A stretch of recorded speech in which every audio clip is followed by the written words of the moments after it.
Thank you. Please be seated. Yep. This meeting is being held in conformance with the Open Public Meetings Act. Notice has been given to the newspaper, and notice of the meeting has been posted in public places. The next open public meeting of the Township Council will be held on Monday, June 20th, 2016, at 7:30 p.m. Dr. Greenberg. Yes. Mr. Green. Here. Mr. Mollis. Here. Mr. Rosencrantz. Here. Mrs. Sohor. Mrs. Walker. Here. Mr. Cahill. Here, 7, we have a quorum.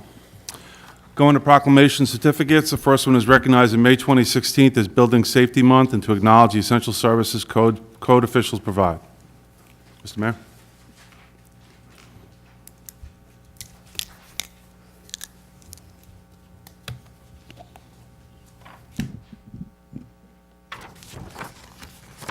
Thank you, Council, and good evening, everyone. I'd like to read a proclamation designating May as Building Safety Month. When natural disasters and other hazards put American lives at risk, robust codes and standards for our buildings play an important role in keeping us safe. This month, as we pay tribute to professionals who design, construct, and secure our infrastructure, let us raise awareness about building safety and rededicate ourselves to improving it in the days to come. Old Bridge Township is continuing efforts to address the critical issues of safety, energy efficiency, resilience in the built environment that affect our residents, both everyday life and in times of natural disaster. Give us confidence that our structures are safe and sound. These guardians, dedicated members of the International Code Council, use a governmental consensus process that brings together local, state, and federal officials with expertise in the built environment to create and implement the highest quality codes to protect Americans in the buildings where we live, learn, work, worship, play, and there was an extra one in there, but Building Safety Month is sponsored by the International Code Council to remind the public about the critical role of our community's largely unknown guardians of public safety, our local code officials who assure safe, efficient, and livable buildings. Building Safety Month 2016 encourages appropriate steps everyone can take to ensure that the places where we live, learn, and work, worship, and play are safe and sustainable, and recognizes that countless lives have been saved due to the implementation of safety codes by local and state agencies. Now, therefore, I, Mayor Owen Henry of Old Bridge Township, County of Middlesex, State of New Jersey, do hereby proclaim May 2016 to be Building Safety Month and acknowledge the essential services provided by all of us local and state building departments and federal agencies in protecting lives and property. Thank you. Okay, Mr. Mayor, might as well stay up there. Recognize Memorial Day, May 30th, 2016, as the solemn day to pay tribute to all of our fallen heroes. Council President, could I reverse that? I'd like to save the Memorial Day for last. Absolutely.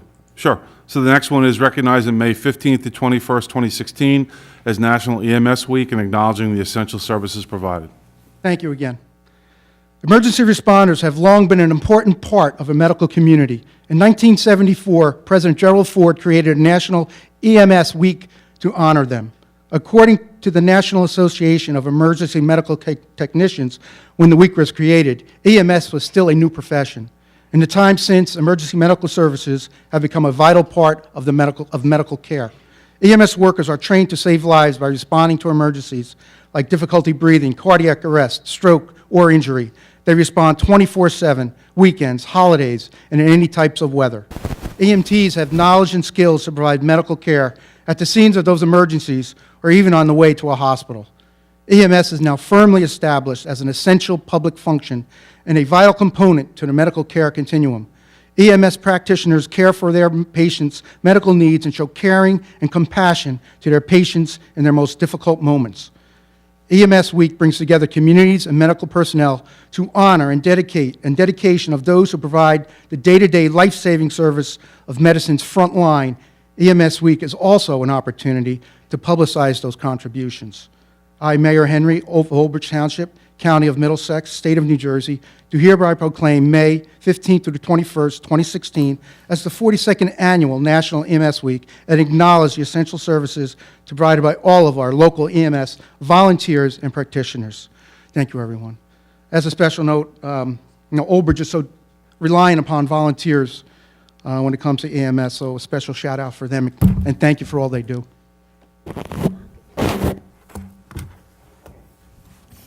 Yeah, please.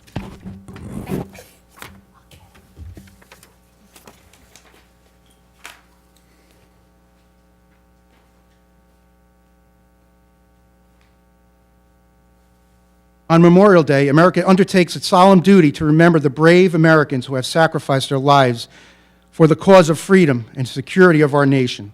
By honoring these proud soldiers, sailors, Marines, Coast Guardsmen, and airmen lost throughout our country's history, we renew our commitment to upholding the democratic ideals they fought and died to preserve. We are constantly reminded that there are those in the world who would attempt to deprive us of our freedom and undermine our nation's very foundation. All who wear the uniform of the United States are serving at a crucial hour in the history, and each has answered a great call to serve our nation on the front lines of freedom. As we continue to fight terrorism and promote peace and freedom, let us pray for the safety and strength of our troops, their families, and for those who have lost loved ones. On Memorial Day, we honor all those who were prisoners of war, those who were declared missing in action, and all those who have fallen by remembering their noble sacrifice for freedom. We mourn with the families and friends of those who have lost and hope they find comfort in knowing their loved ones died with honor. We ask for God's grace to protect those fighting in distant lands, and we renew our promise to support our troops, their families, our veterans. Now, therefore, I, Owen Henry, Mayor of Old Bridge Township, Middlesex County, State of New Jersey, do hereby proclaim this Memorial Day, May 30th, 2016, a solemn day our country unites to pay tribute to the fallen, which demonstrated the strength of their convictions and paid the ultimate cost of freedom. Ladies and gentlemen of Old Bridge, we have a parade here on Monday, May 30th. I believe it's everyone's duty to get out and support the men and women who have died defending our freedom and allow us to assemble here at a council meeting on Monday night and live in democracy. I ask everyone to join us along the parade route in Lawrence Harbor on Monday. Our Grand Marshal is a 96-year young nurse, Helene Catani. Please come out and support her. Thank you. Thank you, Mr. Mayor.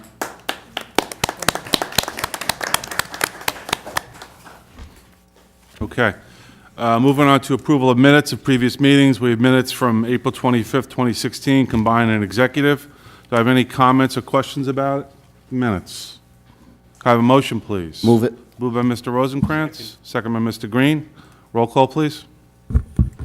Dr. Greenberg? Yes. Mr. Green? Yes. Mr. Mollis? Yes. Mr. Rosencrantz? Yes. Mrs. Sohor? Yes. Mrs. Walker? Yes. And President Cahill. Yes.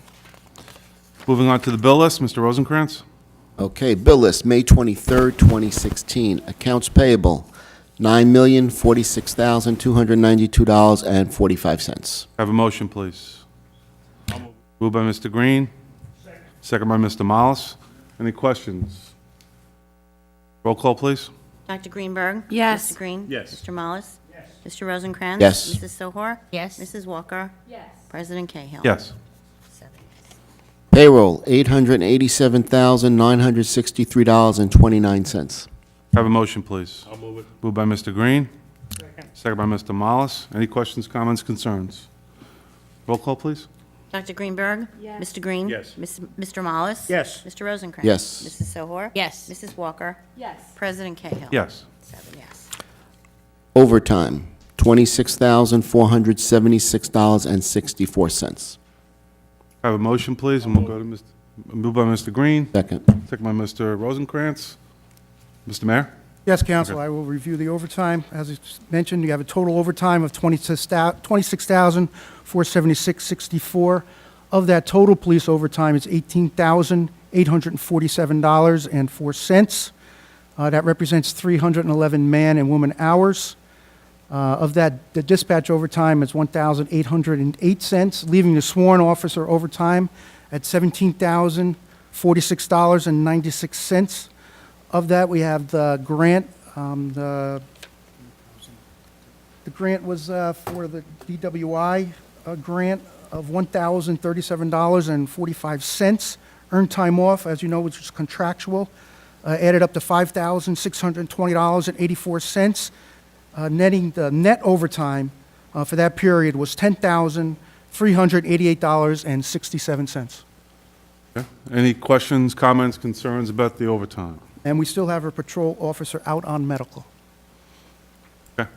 I don't see any or hear any. Roll call, please. Dr. Greenberg? Yes. Mr. Green? Yes. Mr. Mollis? Yes. Mr. Rosencrantz? Yes. Mrs. Sohor? Yes. Mrs. Walker? Yes. Mr. Cahill? Yes. And that concludes the bill list. Thank you. Moving on to ordinances for second reading, ordinance number 1, 2016-10, acceptance of deed of dedication for block 13,003, lot 8, Ticetown Road, in the Township of Old Bridge. Have a motion, please. Moved by Mr. Green, Second. second by Mr. Rosencrantz. Before I go to council, anybody from the public want to be heard on ordinance number 1? Close the public portion. Anybody from council want to be heard? Okay, roll call, please. Dr. Greenberg? Mr. Green? Yes. Mr. Mollis? Yes. Mr. Rosencrantz? Yes. Mrs. Sohor? Yes. Mrs. Walker? Yes. President Cahill? Yes. Ordinance number 2, 2016-11, acceptance of deed of dedication for block 13,003, lot 8.10, Ticetown Road, in the Township of Old Bridge. Can I have a motion, please? I'll move it. Moved by Mr. Green. A second. Second by Mr. Rosencrantz. Anybody from the public want to be heard on ordinance number 2? Close the public portion. Council, any comments? Roll call, please. Dr. Greenberg? Mr. Green? Yes. Mr. Mollis? Yes. Mr. Rosencrantz? Yes. Mrs. Sohor? Yes. Mrs. Walker? Yes. President Cahill? Yes. Moving on to preliminary public comments to the council, subject to the following conditions and restrictions. 1, during the preliminary public portion of the meeting, any person may address the Township Council on one subject for a maximum period of 5 minutes. Any such person desiring to speak during the preliminary public portion shall first sign a list maintained by the Township Clerk for such purpose.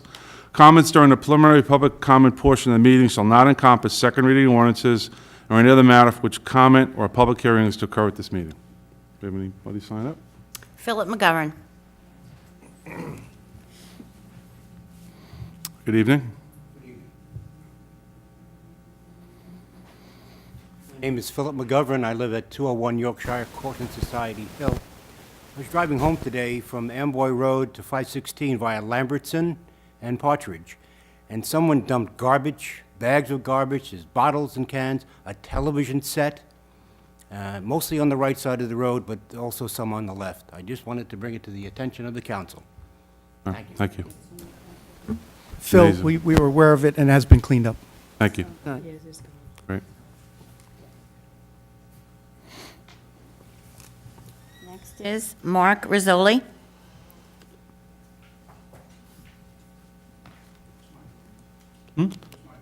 Whatever one. That'll work too. Good evening, fellow taxpayers.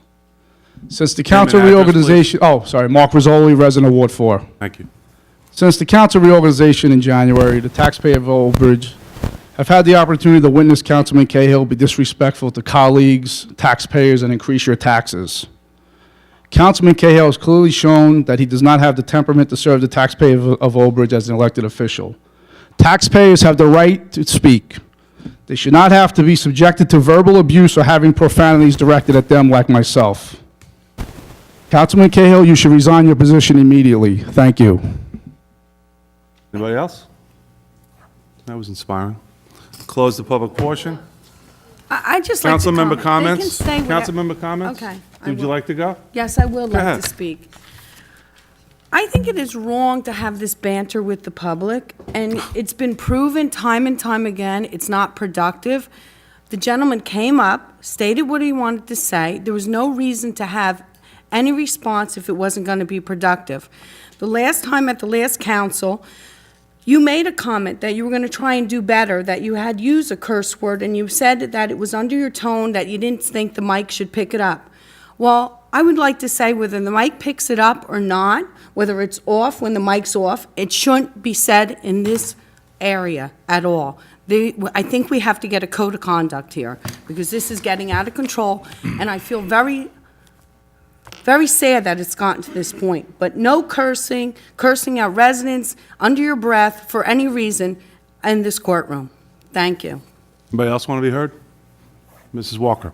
I agree with Dr. Greenberg. If people come up and speak and you don't say what they like to hear, You know, that's their right to say what they want. And if you don't agree with it, you shouldn't respond to them. And I think it's bad enough that last meeting that we wanted to give the residents an opportunity to speak about multiple subjects in their 5 minutes, and that was shot down. I think we're here to do a service for the people, and I think it's a shame. Anybody else want to be heard? Mrs. Sohar? We really do have to take a step back and make sure that we are listening to the public and that we respect what they have to say, irregardless of whether they're in favor of what we're doing or have a different opinion. I think respect is the key, and I think we have to make sure that we do that from moving forward each and every meeting. Anybody else want to be heard? Yes. Yes, Mr. Green. I don't understand this whole conversation. I really don't. I mean, I listen here, I sit here and I hear comments from the ladies to the left of me. I was told I was rude because when a lady came up and wanted to speak and didn't sign in, so I informed her that the rules are that you had to sign in the list that the clerk handles. And as a matter of fact, I went up to her after the meeting to talk to her, and she said she had no problem. So I don't believe in changing rules, and I don't believe in getting comments from this side of the aisle when to tell me I'm rude. And I think it's unfortunate. To tell you the truth, I think Mr. Cahill does a nice job. He controls the meeting, and I can't recall at any time when he disrespected a resident who came up here. Thank you. Anybody else want to be heard? I'll just close the council comment section. I am allowed to respond when somebody comes up and attacks me, basically. So whether the recipients like it or other members of the council like it, that's their prerogative. But I am going to respond. I did apologize for that slip of the tongue a couple of meetings ago, and it won't happen again. And again, I have the right to defend myself and speak. So I did. Close the council member comments. Report of the township clerk. None at this time. None at this time. Report of the township attorney. None at this time. Go to the administrative report. Uh-oh. Left you 15 items, too, huh? walk, Mayor. I will do my best business administrator impersonation. Thank you, council. Item number 1, New Jersey Department of Environmental Protection, NJDEP Blue Acres Program. The NJDEP Superstorm Sandy Blue Acres team began extending buyout offers to homeowners in Old Bridge in April 2015. A total of 29 buyout offers have been extended to date.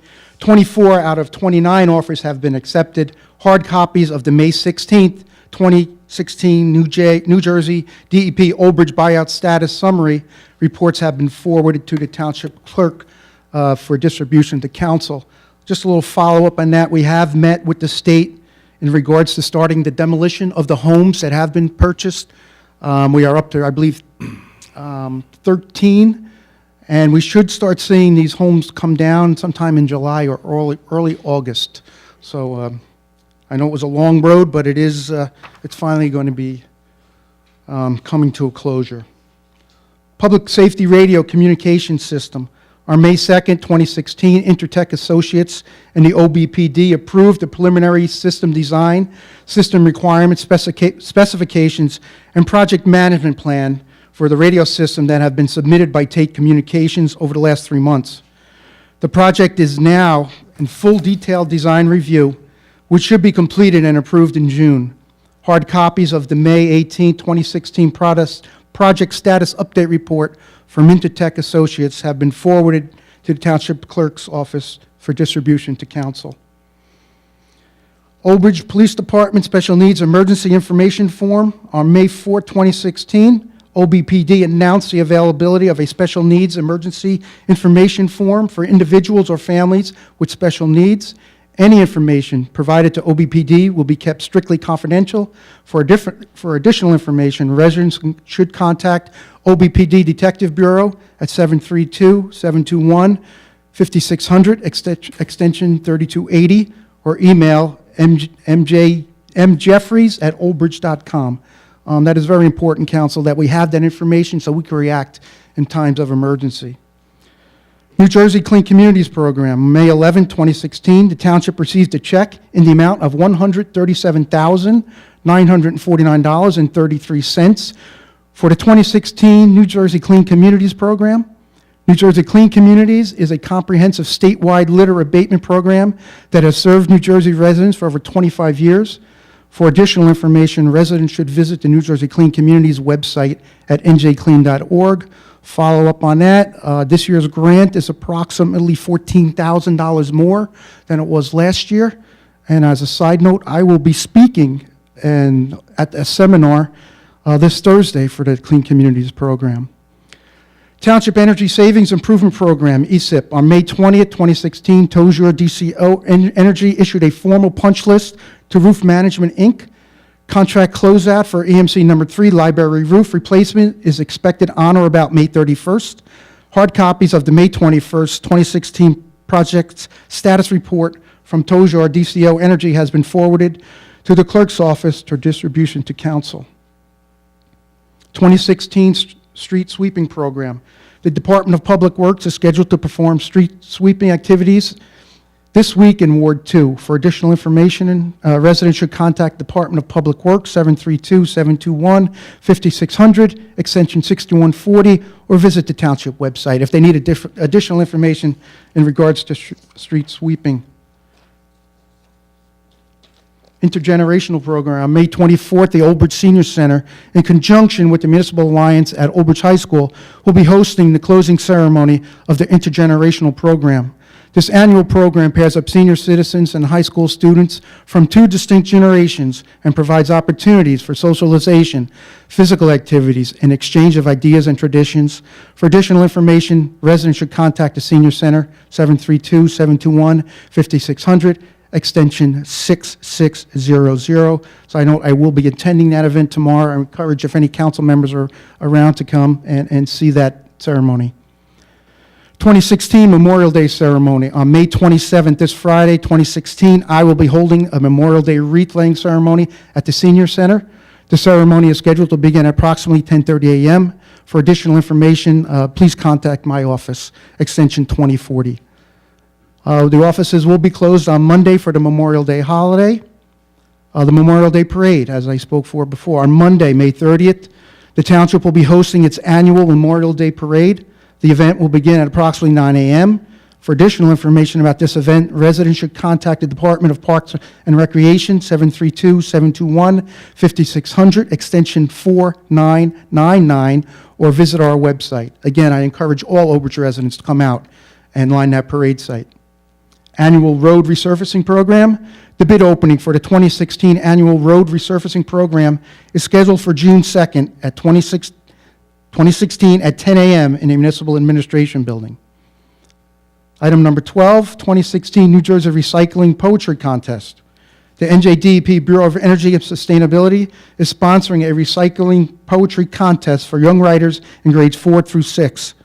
Students are asked to submit a poem of 100 words or less explaining why they believe recycling is important, why all students in schools should participate in the local recycling programs, and how best to improve New Jersey's recycling rate. Entries must be postmarked no later than June 3rd, 2016.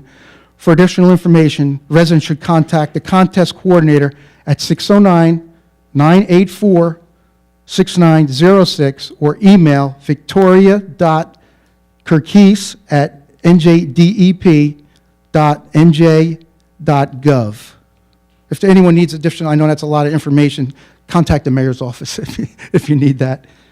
Mayor Henry's Clean Team. On June 11, 2016, Mayor Henry and volunteers from the Madison Township Historical Society, Old Bridge Rec Diamonds, Old Bridge U9 Lightning, Old Bridge U12 Lightning, St. Ambrose Cheer, Shepherd School, and Southwood School will be cleaning up Cheesequake Road, Kearney Road, Pension Road, Sandfield Road, Ticetown Road, Veterans Park, and West Greystone.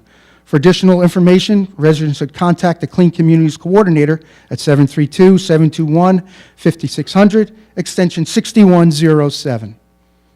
Item number 14, Middlesex County Pancreatic Cancer Walk. On June 11, 2016, the County of Middlesex Board of Chosen Freeholders, the Chronic Disease Coalition of Middlesex and Union Counties, and the Edison Municipal Alliance will be sponsoring a pancreatic cancer walk 2016 at Roosevelt Park in Edison, New Jersey. All proceeds will go to benefit pancreatic cancer research at Rutgers Cancer Institute of New Jersey. For additional information about this event, residents should contact Paul Kukulski at 732-745-3131. Item number 15, finally, the United States Department of Agriculture, USDA, Summer Food Service Program, the Middlesex County Food Organization and Outreach Distribution Services, the Middlesex County Food Bank, and a network of more than 100 food pantries, soup kitchens, and social service agencies will once again be participating in the USDA Summer Food Service Program, which ensures that low-income children continue to receive nutritious meals when school is not in session. For additional information, residents should contact the USDA Summer Food Service Program at 609-292-4498 or visit the USDA Food and Nutrition website at fns.usda.gov. That concludes the business administrator and administrative report.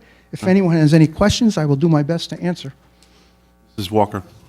Number 7, the intergenerational program. Do you know what time that starts? In case anybody wanted, it didn't.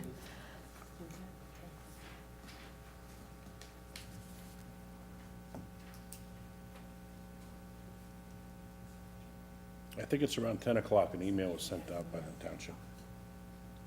I was The asking for the people generation at program home. I have at 10 a.m. 10 a.m. Thank you. In the senior center. Anybody else have any questions about the administrative report? Comments? I have a motion to accept the administrator's report. I'll move it. Moved by Mr. Rosencrantz, seconded by Mr. Green. Roll call, please. Dr. Greenberg? Yes. Mr. Green? Yes. Mr. Mollis? Yes. Mr. Rosencrantz? Yes. Mrs. Sohor? Yes. Mrs. Walker? Yes. And President Cahill. Yes. Thank you, Council. Consent agenda, items C1 through C12. Can I have a motion introduced, please? Move it. Moved by Mr. Rosencrantz. Second. Second by Mr. Mollis. Before I go to separations, anybody from the public want to be heard on C1 through C12? I'll close the public portion. Any separations from council? Mrs. Walker? C5 for abstention. Anybody else? No separations, just C5? Okay. I have a motion for the balance, please. I'll move it. Moved by Mr. Green, Second. second by Mr. Mollis. Roll call on the balance, please, excluding C5. Dr. Greenberg? Yes. Mr. Green? Yes. Mr. Mollis? Yes. Mr. Rosencrantz? Yes. Mrs. Sohor? Yes. Yes. And President Cahill. Yes. C5, Mrs. Walker, just for an extension. Anybody else want to comment on this before we? Okay. I have a motion on C5. I'll move it. Moved by Mr. Green, Second. second by Mr. Rosencrantz. Roll call, please. Dr. Greenberg? Mr. Green? Yes. Mr. Mollis? Yes. Mr. Rosencrantz? Yes. Mrs. Sohor? Yes. Mrs. Walker? Abstain. And President Cahill. Yes. Okay. Moving into discussion ordinances. An ordinance amending Chapter 363 of the Code of the Township of Old Bridge entitled Property Abandoned by amending various sections of same. Who's got this one?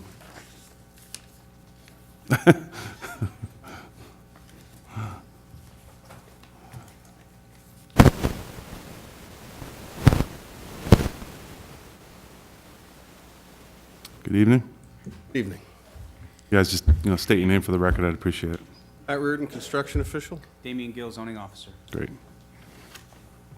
Who wants to start? Council, as I recall, a few meetings ago, months ago, and time flies, I don't remember how long ago, but we came before you with the draft ordinance, explained the reasoning behind what we were trying to accomplish with this. I believe we went in depth. We asked the council for any comments. We did not receive any feedback from the council, so we're here tonight to answer any questions in reference to this and hopefully move this up for first reading. It is important to the town that we begin this process, that we have some of these abandoned buildings, abandoned properties, that we can now start the process, and at the end of the day, make Old Bridge a better place. And I'll turn it over to Pat and Damien for questions and comments. Briefly, it's an ordinance that our abandoned property ordinance was lacking any teeth to do anything. So we needed to add some teeth and put together a program that we could maintain a list, hold the property owners accountable, including any banks or any financial institutions involved, and be able to take the properties if need be. This gives us, ultimately legal would have to force that, but it gives us a starting point. I'll let Damien go a little further in detail. Good evening, council members. As we discussed at the previous meeting and the mayor said, I won't belabor the point, but as Pat was just discussing, we had a ordinance that we had established because the state required every municipality to establish an ordinance, and we did. It provided little direction and provided little in the way of teeth to move on these properties that have become a problem, especially after the economy in 2008 tanked and the housing stock or the housing bubble popped. We were tasked with establishing an ordinance that would give us a policy and a procedure that established a list and allowed us to take the necessary action to hopefully correct these properties and get them back on track, and if necessary, take the necessary legal steps to acquire these properties and then get them back into usable housing stock. That's generally what the ordinance will do. Does anybody from the council have any questions or comments about Mr. Green? Do you really want to take over properties? The original ordinance established that was the goal. That it was not our goal. That is, I don't believe, the administration's goal. I think our goal is to get the properties on a list, start charging a fee, identifying the parties that are responsible for the maintenance of these properties, and hopefully get them to do it. I think the taking of property is a last resort. Yeah, I agree with that, but It's important, Mr. Councilman Green, that this is not any type of eminent domain. We're not looking to take these properties over. In fact, it's the opposite, to get a process in place to make the owners responsible for their property and have a step-by-step process that they need, that they will go through, and make it financially in their best interest to act, as opposed to leaving these properties for years and years and years. Yeah, and as you know, if you've read through it, one of the procedures is a filing fee that they have to file. That filing fee procedure contemplates up to 4 years and beyond. So this is something that will, as the mayor was alluding to, it's going to make it very, very cost ineffective to keep these properties on these lists and not take action with these properties. Well, I definitely understand the purpose, but I just worry about the township actually owning properties and having to maintain them or sell them or whatever. Essentially, the way we're handling this stuff now is we get a complaint. If it violates the ordinance, we have to go out. If the owner doesn't comply, we're paying a contractor to go do it, and then we have to lien the property. So we're expending funds out of the budget that get recouped eventually, but it's a loss of funds. This also generates some fees that'll help pay for some of that stuff, too. We'll actually have a fund to work off of. No, that's good. I know personally of several properties that are in disrepair. I got several phone calls. I think it's a good thing to actually go out there and mow the lawn or whatever they have to do, and then put a lien on that property. But I just was a little concerned about actually, in the end, owning the property by the township. So, but I understand this. I don't have a problem with it. Any other comments? Mr. Moss? Yeah, I do. I hear with your your presentation and stuff like that, and I like the idea and all. And I did mention, what about homes that are really burnt out and destroyed beyond repair, that lay for 5 or 6 years? What can we do to speed this process up to get these things taken down? I've got a few of them in my ward now. We just added a few more a couple of weeks ago. But Well, pursuant to this ordinance, once those properties are identified, and we have an internal list that we're generating, and we certainly encourage the council members and members of the community to bring those properties that they feel may qualify. Once we've identified them, we can start requiring the registration, start hopefully collecting the fees, and then start laying the groundwork for getting our legal department to take whatever necessary action is required, be that a lien, be that a taking, as Councilman Green has expressed a disinterested. But this is the first step. This is going to help expedite that process. Right now, we have a process that doesn't go anywhere.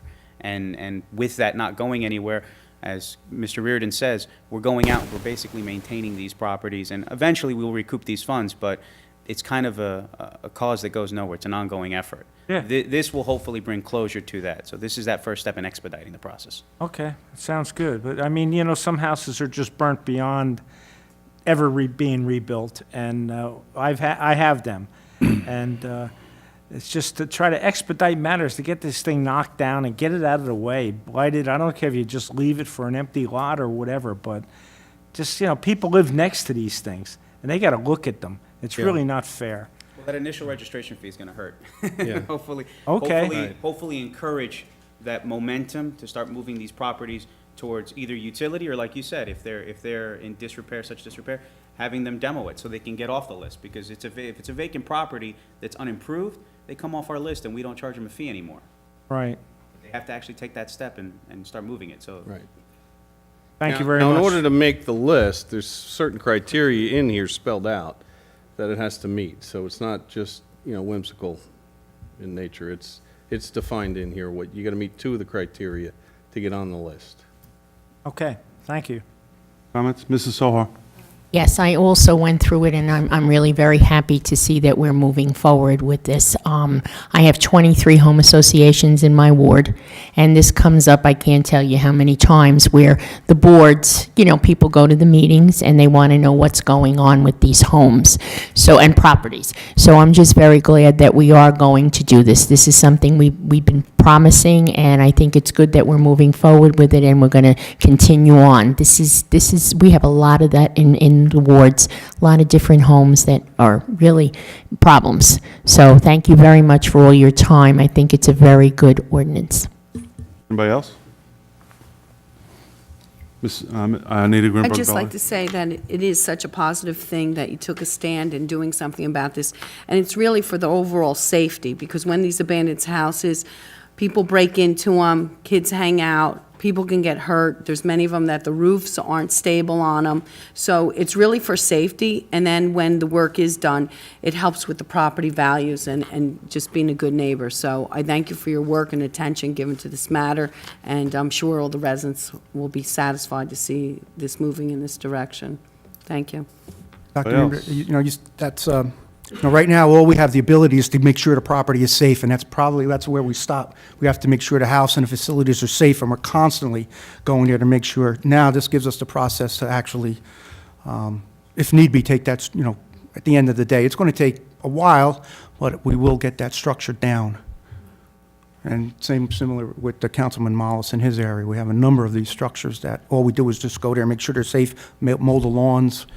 And it's frustrating for the administration because that's all we can do.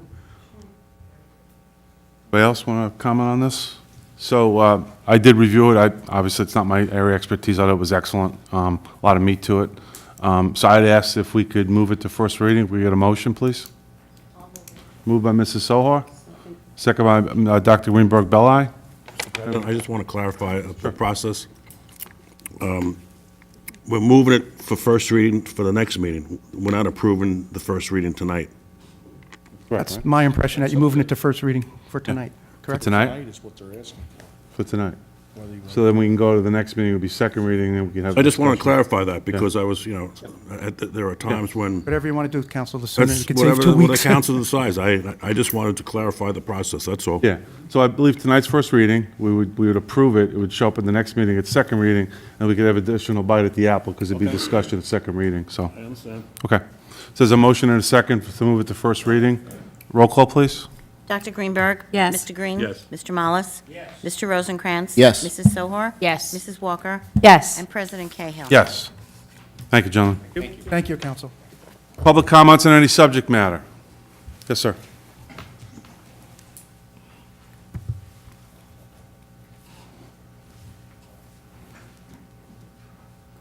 McGovern, 201 Yorkshire Court in Society Hill. I just wondered about the status of the Cottrell Farm. Who's maintaining it? Speaking of buildings, and who's maintaining the building? Will it be open to the public? What are plans for the Cottrell Farm? Mary, you want to take a shot at that? I can try. Yes, we are working with the county. We're in the process of putting the final paperwork together to actually take control of the farm. Right now, it's in the hands of the county because the site had to be remediated. It had some arsenic issues on certain areas of the property. That paperwork has now been submitted to the state to get the property cleared. As you know, the township can't take ownership or get on the property until it is free of any type of hazardous materials. The information we've been given is that it does meet the standards now. based on the reports, and all the science will now be verified. It's a file about that thick that has to go through the state and get final clearance on that. Then we are working on the shared services agreement with the county.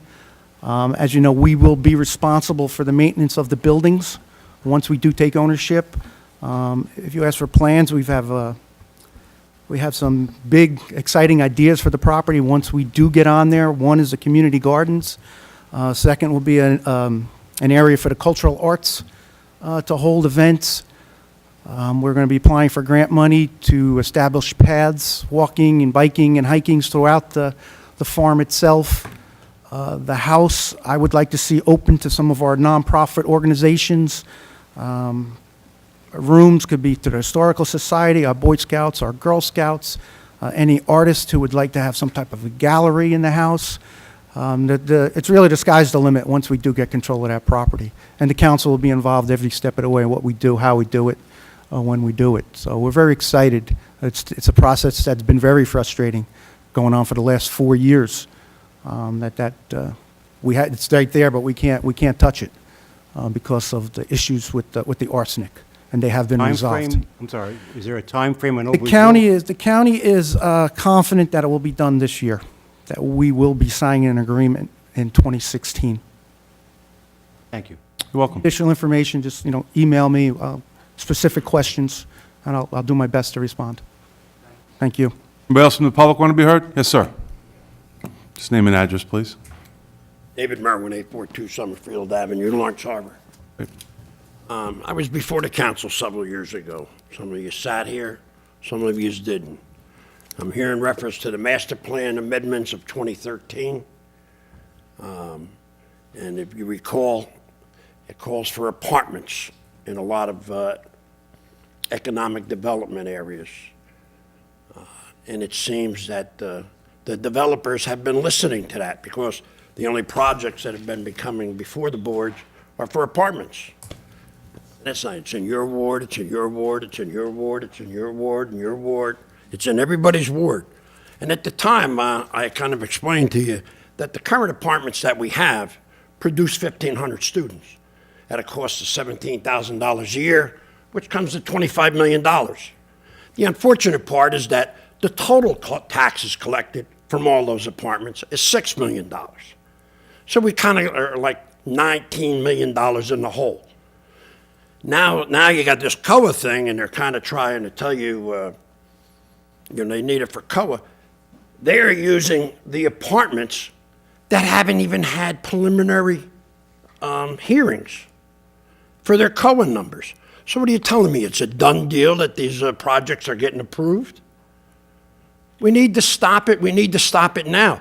The council needs to send it back to the master plan, back to the planning board, to reinvestigate this master plan and take the housing element out of the the economic development areas.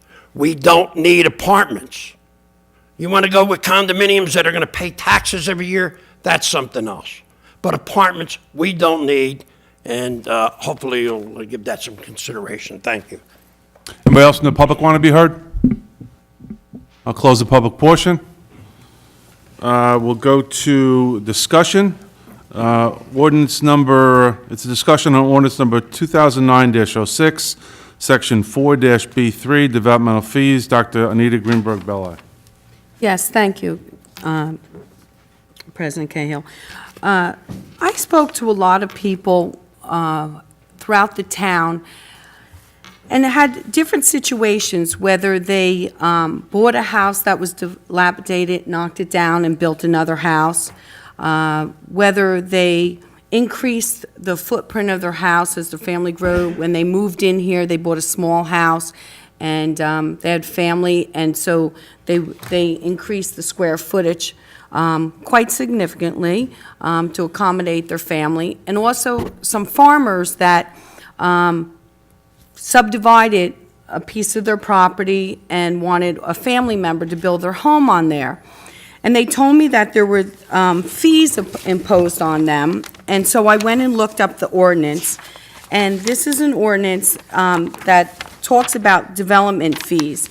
And it's back It was approved in April 6, 2009, and I noticed that Councilman Cahill, Councilman Green, and Councilwoman Panos voted against it. So I read the ordinance, and there is an area on there where the person has to pay a COA fee. And they have to pay this COA fee, half of it up front before they get their permit, and then half before they get their CO. But it's a development fee, so I question, why does an individual who owns their house, remodels it, or knocks it down and builds it up, or have their own property, why are they classified as a developer? And the thing is, they don't increase the density in the town of any houses. And as far as the developer, you know, when a developer gets these fees, they pass it on to the person who's buying their home. You know, the developer just doesn't pay the fee and then let it slide. That's incorporated into the sale price of the home. So the person that lives there is actually getting double taxation. They have to pay this fee to COA, which is the for affordable housing, and then the square footage of their home increases, or they built this home, and they have to pay based on the assessed value. So it's like double taxation. And so then I wanted to know, where do these fees go?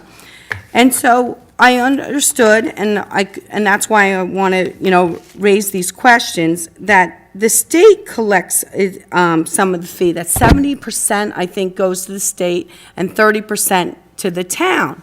So with that said, I don't know what the state, I guess they put it in their COA fund, but does that money come back? Are we credited for it in town for the COA? And then, we don't have really any say with that money that was produced from Old Bridge. So it's very disconcerting to me that this happens. And so I started wondering, well, how much is in the Affordable Housing Trust Fund? And I don't know their spending plan with COA. So we collect it, but do we have any say on how it's used? And it's moved out of the township. And so with that said, I think it's sad that the person who wants to stay in Old Bridge and for whatever reason decides to change their house, or build a house on a piece of property that they own, and they're going to live there, that they're considered a developer. So I looked into other towns, and then some of the other towns don't even have this at all. Some towns that I asked about, they have an affidavit that they sign, and if you live there, you don't have these fees, because essentially they're not a developer. They haven't increased the density in town. And so it raises a lot of questions, and maybe Councilman Cahill, Green, and Ms. Panos, if they revisit this, I know it's from 2009, they were there during all the discussions, and they can participate in this conversation and help to explain that, because I'm sure they felt strongly about it then, because they voted no for it, and maybe we can move forward and eliminate that out of this development fees. Because truly, they're not developers if they're living in the house themselves. It's not their business, they're not out to, build homes. And a lot of people don't even know what COA is, and I just want to know, as far as the regulations, especially now that we just passed a COA plan, if we have a COA plan and we're going to build COA homes, why are we collecting these fees and what we do with it? So I know it's a lot of questions at once, but I think it's very sad, when the individuals told me the cost that they had to pay just to build this home in their own town, and raise, change walls, raise the roof, increase the square footage quite extensively. They said yes, because they bought, what they could afford at that one time, and now they have kids, the family grew, and they want to stay here. So it was more cost-effective for them to build their home instead of selling their home and moving somewhere else. And with that said, hopefully that I could get some of those questions answered, and we can revisit this ordinance and maybe eliminate that segment of the ordinance, so there's not the double taxation. Thank you. So if I could make a suggestion, I had a lot of statements there. Would it be possible, maybe you could just put that in kind of a memo and Sure. give it to administration so that maybe they could answer some of those Sure. questions, so. Sure, I There's a can lot, meet there was with a lot them, of stuff too. there, that's all I'm saying, Yeah, so. but what I'm saying also, do you have recollection of this? 2009, I don't remember what I had for lunch yesterday, so, Okay. yeah. Well, I would could you look mind into it, though. looking at it? But it sounds like I was on the same page as you, I voted no, Yes. right? Yes, So, you okay. voted no, Councilman Green voted no, and Councilwoman Panos Yeah, I could voted look no. into it, Okay, thank you. so can you, is that a commitment you can give that to I'll get in administration? touch with Great. the Mrs. business Walker? administrator. I'm just on a subject line along these lines. Is there some way maybe the administration would consider talking about COA, what COA is? I don't think the average person knows what COA is. And I think it should be explained to them. I think throughout the state, people do not know how costly this is to towns. And I think it would be a good thing for us to present what COA is to the people. Just a suggestion. So at some point, we could do a little COLA 101 kind of thing? COA is the Coalition on Affordable Housing in the state of New Jersey, which is legal. Legal can, I think what Mrs. Walker's asking for is a more formal description. of- Yeah, because I've talked to people at COA, and they don't, the average person has no idea what it is. I just think, I think it's more than the average person. yes. Very But few people understand what I COA think is. it's very, and how- to I think they educate understand the people. concept, I just don't understand how it's applied. But, the moral of the story is that it doesn't allow towns to, wall themselves out from whatever unit, for so many units you build, you have to make affordable units. So you can't have a town just full of $1 million mansions. And that's what affordable housing is, that each town has an obligation to afford housing to everyone across the spectrum of finances. Started with the Mount Laurel decision, Yes, et Mount cetera, Laurel so, decision. yeah. I mean, So I is it- understand it, but complicated? I don't So know if the the average request would person be does. then to give some sort of a overview Yeah, we of could have COLA? Mr. Remza come to a meeting and he wants to present Yeah. the PowerPoint to the public. And in each town, it's impacted differently. And I think it's important that every resident understands how it impacts the town they live in. Yeah, And we've I- just gone through this as a council and as administration, and it's information that needs to get out there. Yeah, I agree, because we're one of the few states that has something like this. But as a So- town, excuse me. I'm sorry. But as a township, we do. I mean, we have apartments, condominiums, house, single-family, detached. I mean, there is, if you look around, we do have a variety. And so that's why I asked, when they collect these fees, does that money come back to the, well, I'll put in a memo. I want that money to come back to the town for Old Bridge to be used. And do we have a list of COA homes? Like if someone was to move here, do we have a list that we could give whoever is looking for that? I know realtors have lists in their books that based on the cost of the units. Thank you. We have a guest speaker who would like to speak. His time was up before. Thank you very much. Just very briefly, if you recall, I'm going to say 3 years ago, we had talked about the affordable housing situation here in Old Bridge. And we went out to get, I think it was a third-party administrator for those affordable housing homes, identifying those homes that were actually affordable, making sure that we had the affordability status maintained. Because in some cases, if it goes a certain amount, if it's not renewed or the affordability status, you could lose that. And it was also kind of under the auspices of when the governor and the legislature, I guess, were going to take back COA funds. So we had to get affordability housing controls. We got a third-party administrator to make sure when people came to the township they needed an affordable housing unit that they were available. So we could provide a report, and actually Megan from CGP&H gives us quarterly reports, which we can share with council. I thought we gave an annual last year, but we can certainly do something again. So I'll get the questions, and we'll come up with some, I guess when I get all the questions, we can come up with some type of a presentation briefly and go through it. But important questions, and we'll be happy to answer. Any other comments on the discussion item by Dr.? The last thing I just want to know, when I put in the memo, the things that are interesting to me are things that were done based on ordinance in Old Bridge, or are there mandates from the state? Okay, thank you. Mr. Green, you wanted to comment on this? Yes, I do. I just wanted to clarify, I know my name was mentioned by my colleague. I think I was the first council member to express my opinion on COA.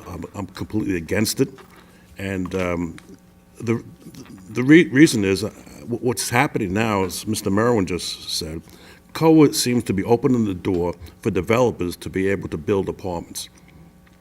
In other words, they come to the township and they say, you need so many units in order to comply with the state COA regulations or the courts, and so we'll build apartments. That seems like everything that's going on in Old Bridge has nothing to do with single-family homes. It's all apartments, and I'm dead set against it. Absolutely dead set against it.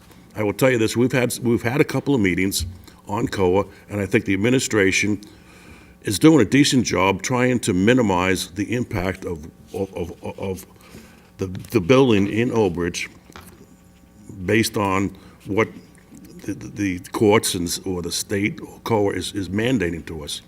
I mean, because when you come up with a number of units for COA, that multiplies the number of units that a developer builds. So that's how we can come here and say, okay, I'll give you apartments, and so many of the apartments will be COA and some won't be. That's an easy way for them to get approval for the developments, and I'm dead set against it. I think we have enough apartments in this town, and we don't need any more. We have to change our master plan to make sure that we have residential properties being built and not apartments. Thank you. Anybody else want to be heard in this discussion item? Dr. Greenberg? I would like to add one thing, just how you said it came from the courts in Burlington County, Mount Laurel. And for this to be in existence for all these years and not really addressed to the public so they understand it and to take a stand, it's truly a judge that created law, and judges are supposed to uphold the law and not create law. But with that said, this is what snowballed and has continued to happen. And then you start getting into factors with developers, builders, where they lobby to have more units. That's what this is all about, more units for them. So we have to do our due diligence and not burden the town or the residents and make the proper choice. So COA is one thing that we have to deal with, but also at the same time, the reason why I brought this up, I do not feel that residents should have double taxation. They're already taxed enough based on the assessed value of their home. And just because they want to improve their property, build a home, whether it's for their children, if they have that availability, if they were farmers here, this town was made up of farmers, or if they bought a house that they want to renovate to a certain extent, I think it is truly unfair, and it's sad that it was put in under development fees. They are not developers. They are residents in their own home. And it is very unfortunate, so I hope that we revisit this and we can amend this ordinance. Thank you. Okay, any other comments on D1? As far On D1? as COA goes, I hope we're going to have a presentation so it's explained to the public so they understand it, but I will never vote for anything with COA. I totally disagree with it. It's very costly to towns, and as Mr. Green said, there's going to be a lot of apartments coming to Old Bridge. Any other comments on D1? Okay, I'll close the discussion on D1, and there should be a memo going to administration. We're not going to do executive session, so we're going to council member comments. Anybody have council member comments to finish the evening up? I could go. Mr. Rosencrantz, Mr. Mr. Mollis. Rosencrantz, you're first. I just want to thank Mr. McGovern once again for bringing to the council's attention the trash that was on the roadway. You know, numerous times you appear before the council and you let us know things that can improve everything for the town, the unclaimed funds from a few weeks back, and you always come with something positive, so thank you, Mr. McGovern. Mollis? Yeah, I just want to say thank you once again, Nicole Shapiro and her crew at the engineering department. They put my pet peeve together, and we finally got a sidewalk from Wilson Avenue down to Hoffman's Drugstore and stuff in Lawrence Harbor. I thank you so much, Nicole. Excellent. Very good. Council member comments. Mrs. Sohar? Yeah, just a comment. Mr. Merwin had said about apartments and so on. The last set of apartments that were built in Ward 2, to my knowledge, were part of a project called Vision Streams, and they have apartments, the top floor. I believe, were you on that board that approved that? And did you vote for that? Right, you voted for it. Okay, so the apartments that came to Ward 2, that's the only ones, to my knowledge, in recent years were there, and you were on that board. Okay, thank you. Councilwoman comments, Mrs. Walker, you had your hand up? I just want to say to Mr. McGovern, we had just cleaned Partridge Road the week before. We had a cleanup over there in the clean communities, and the next week, I couldn't believe it, how people dirtied it up. But I have to say, the Public Works Department, I had driven by, and they were cleaned it up immediately. Councilwoman comments? Going once? I'll close the councilwoman comments portion. Motion to adjourn? I'll move it. Moved by Mr. Green. Second. By Mr. Rosencrantz. Roll call, please. Dr. Greenberg? Yes. Mr. Green? Yes. Mr. Mollis? Mr. Rosencrantz? Yes. Mrs. Sohor, Mrs. Walker, and President Cahill? Yes.